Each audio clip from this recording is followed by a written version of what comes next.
Lately, I've been doing shows on old-timey players who were born at the end of the 19th century. But with MLB's opening day coming up, I'm going to start a new theme, opening day starters. So let's come out of the 19th century, go past the 20th, and into the 21st. For one of my rare episodes where the show is about a player I can actually talk to. Notice the military setup? You'll see why in a few. So this former MLB pitcher who just turned 90 last month had the good fortune twice in his career to be in the dugout for two of the most famous at-bats in baseball history. If you want, you can write him a letter and ask him about it. Send your baseball card. He resides in California and he'll gladly sign it. Born in 1934, and he'll tell you what a great childhood he had in his small hometown where he'd go to movies, took swim lessons, was in school plays. He first started pitching organized ball in the Boy Scouts, but hunting and fishing was his passion, and has stories about his youth fishing in Santa Cruz, which you are looking at right now. It's there on the right. That's Capitola and Santa Cruz. In his later years, he would use his pilot's license to fly friends and clients to Alaska or Baja California, where he would go big game fishing. This California boy went to Fresno High School, where he was all-state in basketball and baseball, but like many young lefties, he had control problems. He could walk 12 batters in a game while throwing a no-hitter. He pitched for the Bulldogs while attending Fresno State University, and before graduating with a degree in merchandising, was signed by Red Sox scout Tom Downey in 1955, but would also play amateur ball in Canada, which he did for a few seasons. Why? Because he made $1,500 a month playing for Saskatoon, compared to $200 a month with the Sox minor league team. When you hear about signing bonuses, they can be all over the place. 10 grand, 50 grand, or sometimes it's just a signed team ball, like what Bob Feller got. So this player could consider himself lucky, even though he would have liked a little cash, because his signing bonus was a pair of spikes and a glove. So let's go. Theodore Carl Willis, nickname Ted, pitcher, lefty, MLB debut 1959. Made his pro debut in 1955 with the San Jose Red Sox, going 15-8. Three of his San Jose teammates were pitcher Eli Gerba, Ted Boesfield, and Jim Mahoney. All four would play together off and on for years, either as a Red Sox or as a SEAL. Dad has all of their autographs. Ted Wills would bounce around for a few years from Albany Senators to the Greensboro Patriots and won 15 games in 1958 with the Chattanooga Lookouts, playing alongside Harmon Killebrew. Everywhere Ted Wills pitched, he posted nice records with each team, which led to his call-up and an invite to Boston Red Sox 1959 spring training camp, their first in Scottsdale, Arizona. Not my dad's first. He'd been there a few times with his mom and dad for MLB spring training camps. They would usually stay for 3 or 4 days. He was a freshman in high school at this 1959 camp. These were business trips for my grandpa, and he made sure to make his appointments for the mornings so he could watch camp with my dad in the afternoons. They got to see all the different teams work out and hit batting practice and, of course, taking a few games. He's got quite a few Red Sox autographs from that trip. Some in his autograph book and 3 on a Red Sox program. Ted Wills, which you see in the thumbnail, Don Budden, and one I can't figure out. I asked my dad on the phone a couple days ago if he saw Ted Williams or Jackie Jensen at camp. He said no, because he would have gotten their autographs. He did mention a bread factory near the training facilities that smelled real good. So after watching spring training camp for a few days, my dad would head back up to San Francisco while Ted Wills would be sent down to the minors, to the Red Sox AAA affiliate, the Minneapolis Millers, who were managed by Gene Mauch. Ted said Gene was the best manager he ever played for. He also said Gene Mauch could bring out the best in you. I did a show on Gene, where I talk about other players who used those same exact words. Ted Wills made his MLB debut with Boston in May of '59 and was quickly put into the rotation. And in his first big league start, he gets himself a complete game win. He would finish the 1959 season with the Millers, who won the American Association playoffs and would face the International League champs, the Havana Cubans, in the Junior World Series, played in Havana, Cuba. So here's what the boys from USA had to deal with while playing in Cuba. First of all, that Junior World Series can be summed up in 3 strikes against the Minneapolis Millers, but I'll make it 4 strikes, which I will explain. The Millers would lose that Junior World Series in 7 games, but in a critical Game 5 with the Millers down 3-1, Ted Wills came through and delivered a victory, even though there were immense pressures on him from things that should be outside the realm of baseball and not in it. So Ted throws a 7-hit, 12-strikeout performance, keeping the Millers in the series. You would think that's a good thing, except for now, you got to hang around Havana for the next couple games and wait for the game. Don't forget, it's 1959, and you're in the brand new Cuba, and attending all 5 games so far was Cuba's brand new ruler, Fidel Castro.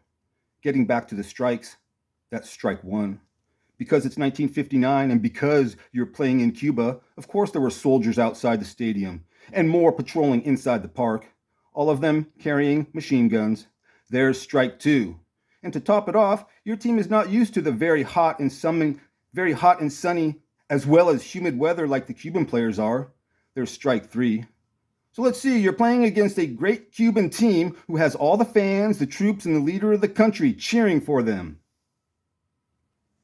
Meanwhile, you can't help but notice that every game there are machine guns that just happen to be pointing at you during certain times of the game.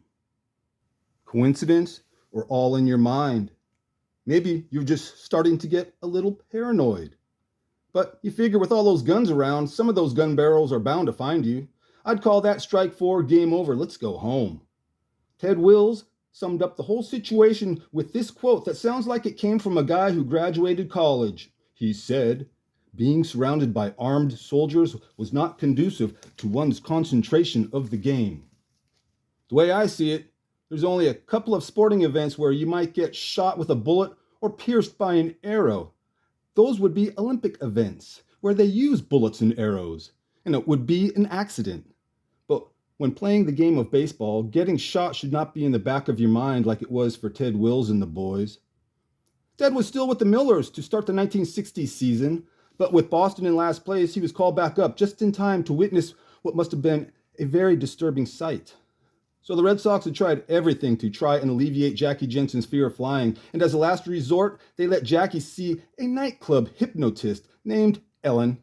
In my season 3, I did a story on St. Louis Browns pitcher Bill Kennedy and talked about how the club hired a psychologist to help them relax and believe in themselves. It didn't work.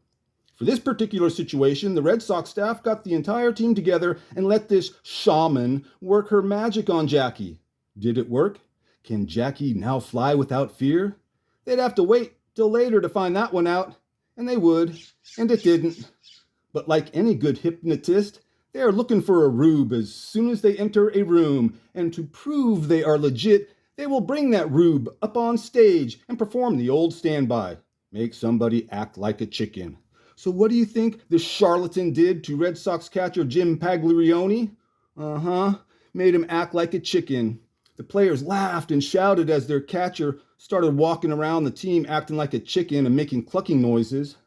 That was a day Ted Wills will never forget. Another day he will never forget was when he was tapped to be the Boston Red Sox 1961 opening day starting pitcher. A nice honor. Halfway through the season, he was sent down to the Seattle Rainiers of the PCL, but as luck would have it, he was called back up by the Red Sox, and in the final game of the season, that's when he got to see Roger Maris hit home run number 61, breaking Babe Ruth's unbreakable single-season home run record. Ted's Red Sox roommate on the road was pitcher Tracy Stollard, who manager Pinky Higgins picked to be the starter in what would be a historic at-bat against the New York Yankees. So, knowing now he is the starter, Tracy and Ted are sitting around talking shop when Tracy said, "I won't mind if Maris hits number 61 off me. It'll get my name in the record books." And it did. Ted Wills would start the 1962 season in the bigs with Boston, played 1 game and was sold to the defending NL champs Cincinnati Reds, where he played under legendary hot-headed manager Fred Hutchinson. I've got his show in the works. Anybody who played against, played with, or was managed by Hutch has their own personal story about him. And for somebody who didn't live very long, there's a lot of stories about him. Ted spent 2 years with the Reds affiliate San Diego Padres and was then bought by the Chicago White Sox for the start of the 1965 season. Pitched good for the White Sox, but not good enough, and was sent down, splitting his time between the Jacksonville Suns and the Portland Beavers. Ted said, "When you're called up, well-wishers surrounded you. And when you're sent down, there was a note stuck in your spikes." But Ted Wills was around at the right place in the right time. He was there when Ted Williams told his teammates that his last appearance would be at Boston's final home game.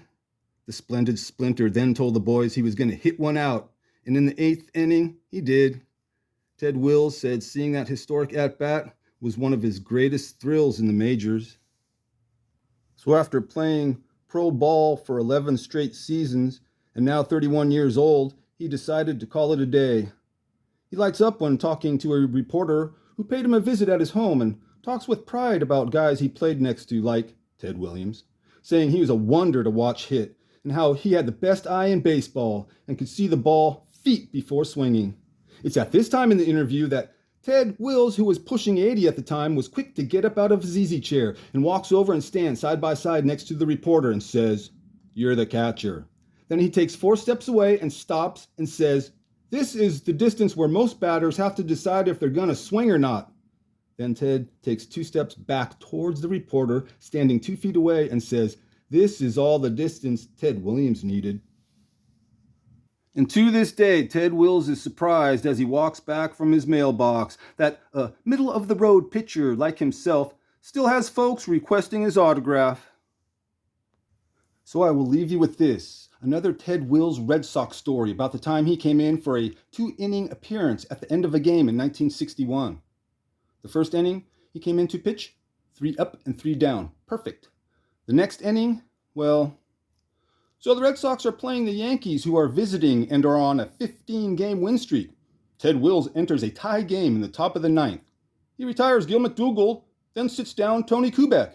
Next up, Roger Maris, the man who in a few weeks will break Babe Ruth's home run record and will be crowned 1961 MVP. What do you think happens? Ted Wills struck him out. Now it's the top of the 10th inning, and Mickey Mantle is walking up to the plate. Ted decides he's going to try to fool the Mick by throwing a low inside changeup, but instead watched in awe as Mickey Mantle smacked the ball over Fenway Park's green monster. That would be the game winner. And if you're watching this, Mr. Wills, I hope this shot of Santa Cruz brings back some good fishing memories. Ted Wills, 1961, Boston Red Sox, opening day starting pitcher.